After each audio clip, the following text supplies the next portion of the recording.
There's a really famous story that I've been hearing in Thailand, and I want to share it with the whole world if I could. This is a story about the Buddha and a homeless man. One day there was a homeless man, and he's been trying to gather food, and he keeps noticing every day his food disappears. One day he caught the mouse that kept stealing his food, and he asked the mouse, "Why are you stealing from me? I'm a homeless man. You can steal from richer people than me and it won't have any effect on them." The mouse then told the homeless man, "It's in your destiny that you can only have 8 items in your possession. No matter how much you beg, no matter how much you gather, this is all you'll be able to have." The homeless man was shocked and said, "Why is that my destiny?" And the mouse said, "I don't know. You should try and ask the Buddha." So the homeless man goes on his journey to go find the Buddha, and as he's going, it gets late. So he ends up at a wealthy family's house, and he asks if he could stay the night. They let him in, and they ask him, "Young man, why are you traveling so late?" And he answered, "I have a question for the Buddha, and tomorrow I'll be on my way."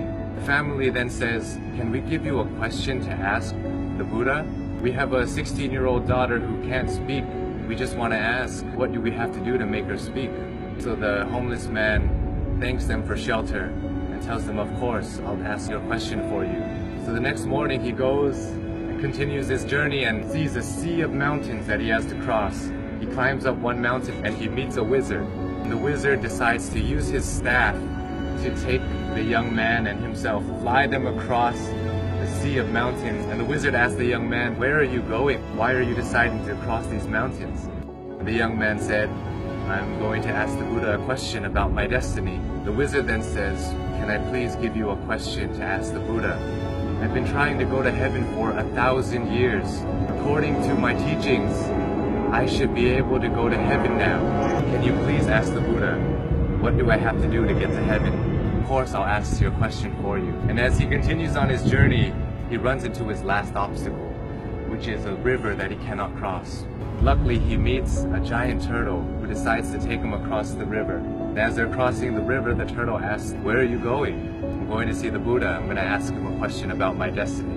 The turtle then says, "Can you please ask a question for me too? I've been trying to become a dragon for 500 years.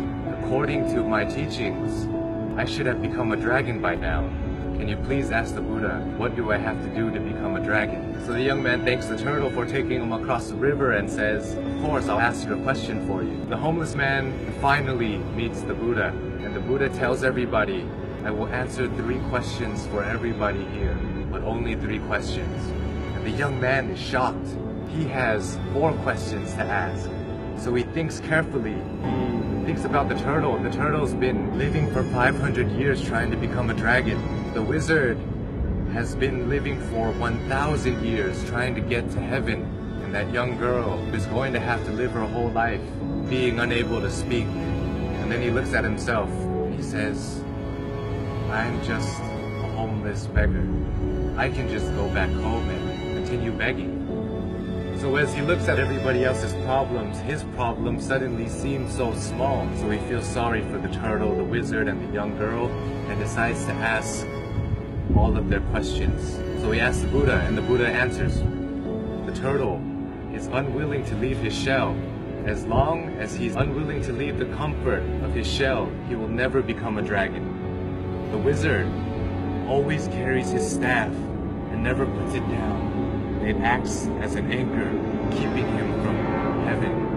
And as for the girl, she'll be able to speak when she meets her soulmate. So the homeless man bowed to the Buddha and went on his journey back home.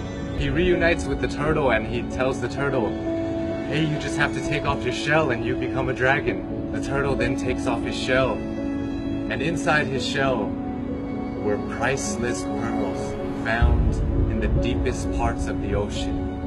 And he gives it to the homeless man and tells him, "Thank you.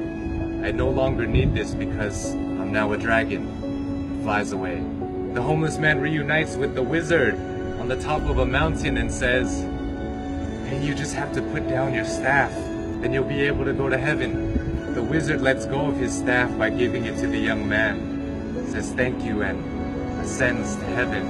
The young man now has wealth from the turtle and power from the wizard.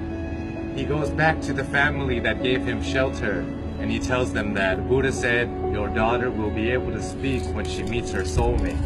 And at that moment, the daughter came downstairs and said, hey, is that the man that was here last week? The young girl and the once homeless man have found their soulmate. This story tells us so many things, so many lessons, but for me, I think that sometimes we have to give things in order to get some things. Sometimes if we want to become a dragon, we want to become a lion, we have to be willing to leave behind what makes us most comfortable, what makes us feel most safe. We have to leave our comfort zone, just like the turtle did. And in order to find true love, we must become somebody who is willing to put others before ourselves. When you're alone and when you're lost in your thoughts, sometimes your problems seem so big, and it may seem like it's the end of the world, but if we look at other people's lives, other people who don't have as much opportunity as us and who have it worse than us, sometimes it makes our problems seem so much smaller. And if we're willing to lend a hand to those who are struggling more than us, willing to help them, it may change the course of your life, your destiny, and the universe may repay you in such a way that you never would have imagined. It will come back to you. All the good that you do in the world will come back to you. If you're going through hard times right now, I hope this story helped.